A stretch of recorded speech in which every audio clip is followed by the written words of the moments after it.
A Tale of Two Cities by Charles Dickens. Book the Second, The Golden Thread.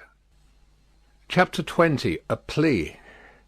When the newly married pair came home, the first person who appeared to offer his congratulations was Sidney Carton. They had not been at home many hours when he presented himself. He was not improved in habits, or in looks, or in manner, but there was a certain rugged air of fidelity about him, which was new to the observation of Charles Darnay. He watched his opportunity of taking Darnay aside into a window, and of speaking to him when no one overheard. "Mr. Darnay," said Carton, "I wish we might be friends." "We are already friends, I hope." "You are good enough to say so as a fashion of speech, but I don't mean any fashion of speech. Indeed, when I say I wish we might be friends, I scarcely mean quite that either." Charles Darnay, as was natural, asked him, in all good humour and good fellowship, what he did mean. "Upon my life," said Carton, smiling, "I find that easier to comprehend in my own mind than to convey to yours. However, let me try. You remember a certain famous occasion when I was more drunk than usual?" "I remember a certain famous occasion when you forced me to confess that you had been drinking." "I remember it too. The curse of those occasions is heavy upon me, for I always remember them. I hope it may be taken into account one day, when all days are at an end for me. Don't be alarmed. I am not going to preach." "I am not at all alarmed. Earnestness in you is anything but alarming to me." "Ah," said Carton, with a careless wave of his hand, as if he waved that away. "On the drunken occasion in question, one of a large number, as you know, I was insufferable about liking you and not liking you. I wish you would forget it."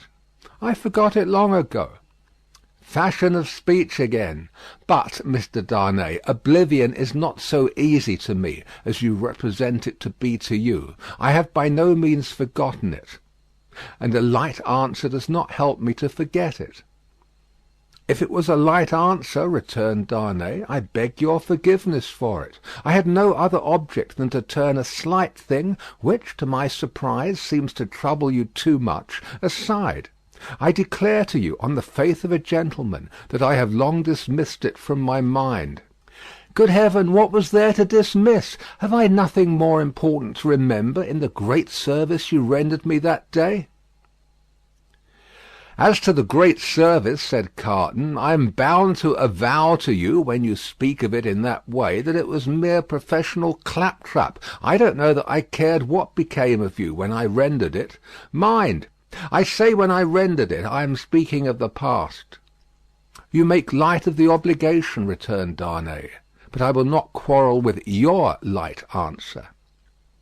"Genuine truth, Mr. Darnay. Trust me, I have gone aside from my purpose. I was speaking about our being friends. Now, you know me. You know I am incapable of all the higher and better flights of men. If you doubt it, ask Stryver, and he'll tell you so. I prefer to form my own opinion without the aid of his. Well, at any rate, you know me as a dissolute dog who has never done any good and never will." "I don't know that you never will." "But I do, and you must take my word for it. Well, if you could endure to have such a worthless fellow, and a fellow of such indifferent reputation, coming and going at odd times, I should ask that I might be permitted to come and go as a privileged person here, that I might be regarded as a useless, and I would add, if it were not for the resemblance I detected between you and me, an unornamental piece of furniture, tolerated for its old service, and taken no notice of. I doubt if I should abuse the permission. It is 100 to 1 if I should avail myself of it 4 times in a year. It would satisfy me, I dare say, to know that I had it. Will you try?" "That is another way of saying that I am placed on the footing I have indicated. I thank you, Darnay. I may use that freedom with your name?" "I think so, Carton, by this time." They shook hands upon it, and Sidney turned away. Within a minute afterwards he was, to all outward appearance, as unsubstantial as ever. When he was gone, and in the course of an evening passed with Miss Pross, the doctor, and Mr. Lorry, Charles Darnay made some mention of this conversation in general terms, and spoke of Sydney Carton as a problem of carelessness and recklessness. He spoke of him, in short, not bitterly, or meaning to bear hard upon him, but as anybody might who saw him as he showed himself. He had no idea that this could dwell in the thoughts of his fair young wife, but when he afterwards joined her in their own rooms, he found her waiting for him with the old pretty lifting of the forehead strongly marked. "We are thoughtful to-night," said Darnay, drawing his arm about her. "Yes, dearest Charles," with her hands on his breast, and the inquiring and attentive expression fixed upon him. "We are rather thoughtful to-night, for we have something on our mind to-night." "What is it, my Lucy?" "Will you promise not to press one question on me if I beg you not to ask it?" "Will I promise? What will I not promise to my love?"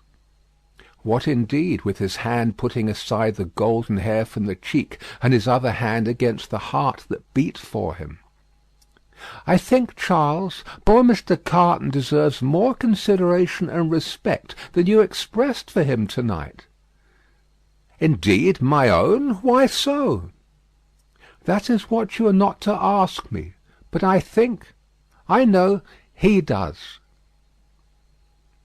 "If you know it, it is enough. What would you have me do, my life?" "I would ask you, dearest, to be very generous with him always, and very lenient on his faults when he is not by. I would ask you to believe that he has a heart he very, very seldom reveals, and that there are deep wounds in it. My dear, I have seen it bleeding."